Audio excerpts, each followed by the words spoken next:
Welcome back to Trans Sandwich by Tarella. Today, I want to talk about what I think is the most important reason why a lot of the theory about trans and LGBT people, the theory used by the activists, is often skewed and unrealistic. I think it's a problem we need to remedy because the trans conversation is currently being driven to a significant extent by theory that is not well grounded in reality, and this is not helpful for improving understanding about trans people and trans issues. So, why is this happening? I think it is actually rooted in the environment in which these theories originated.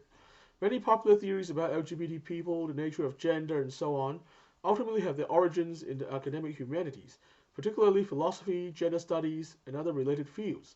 As I've often said before, I believe there is some kind of imbalance in many of these fields, in that certain worldviews and assumptions are currently too dominant, to the exclusion of other useful perspectives.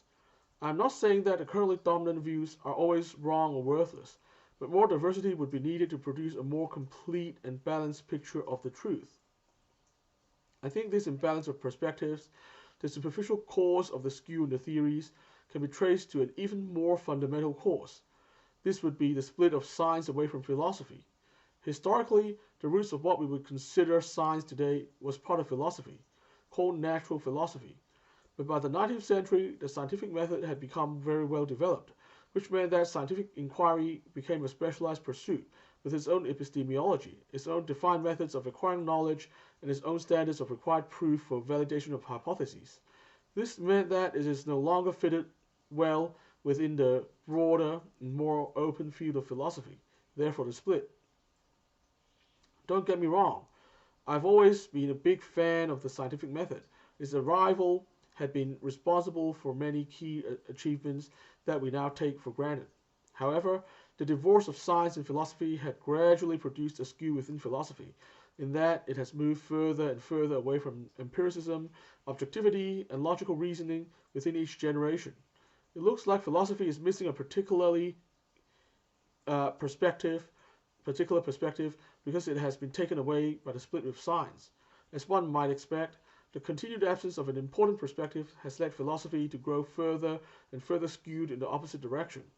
The split has had many important downstream effects. For example, one might lament the lack of great liberal philosophers in the recent decades. However, if you look at the historical canon of liberal philosophers, many of them were actually committed empirical thinkers. The same kind of thinker would be more likely to be found in the sciences or even in the economics departments than in philosophy today.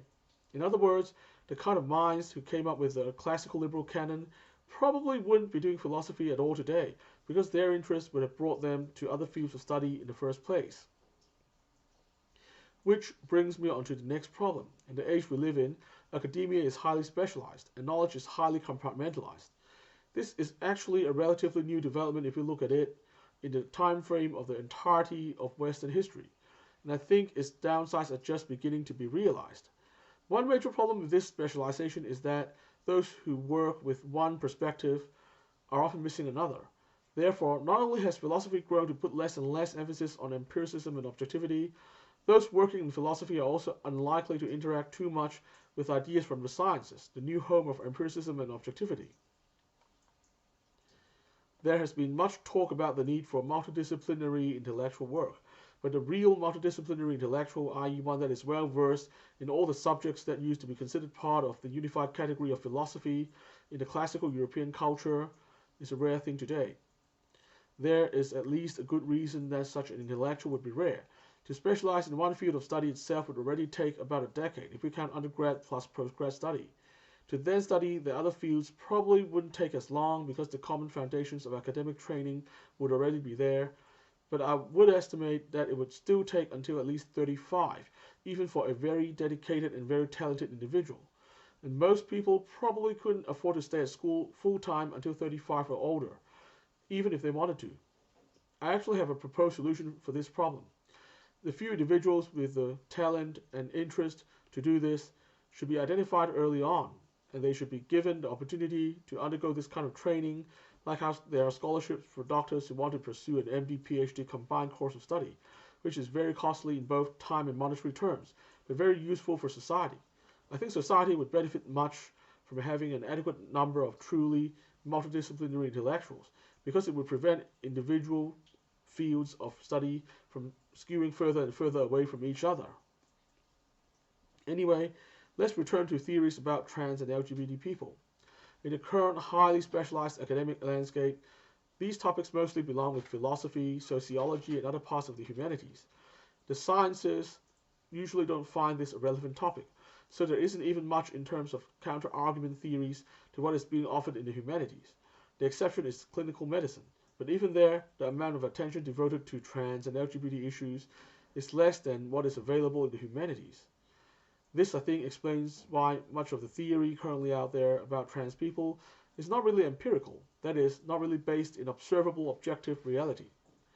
This really frustrates me as someone who believes in moving towards a more empirical understanding of trans people and trans issues. That's all for today. I'll be back next time to discuss another big idea. Remember, on this show, the personalities don't matter, it's the ideas that matter. Until next time, remember to resist conformity and stay positive. Our future depends on it.